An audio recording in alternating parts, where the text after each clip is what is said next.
Kalau menurut saya mungkin posisinya yang dimundurkan, bukan dimatikan. Bukan dimatikan. Karena kalau ego kita dimatikan, Ya kita nggak bisa ngapa-ngapain kan?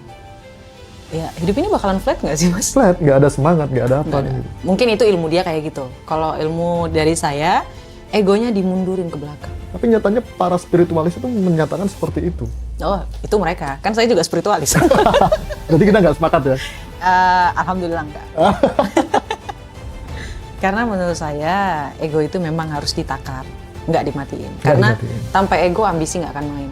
Benar. Ambisiusnya nggak akan bisa. Tanpa ambisius nggak akan bisa kita berjuang sebegitunya. Nggak akan bisa naik turun, jungkir balik kayak gitu. Oke. Berarti poinnya kita harus memainkan frekuensi ego itu sendiri. Yes. Nggak harus dimatikan. Gitu. Yes, betul Mas. Oke. Misalnya nih Mas ya, misal. Kayak saya pengen jadi A. Ketika saya pengen jadi A ini, saya harus memundurkan ego saya karena saya bertemu dengan orang-orang yang jauh lebih hebat daripada saya. Ya Mas ya. Kalau kata mentor saya itu, egonya memang harus di nomor terakhir. Sebelum kita jadi seseorang yang ada di atas. Dan ini akan sangat-sangat luar biasa Roma, kalau kita mematikan ego.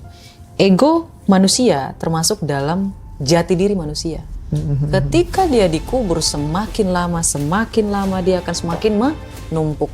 Oke. Itulah kenapa ada orang ketika dia naik ke atas, disitulah dia menghancur leburkan bumi. Oke. Berarti ego itu tidak perlu dimatikan, dihancurkan, bahkan harus justru kita pahami ya Ya, kita peranannya. Yes.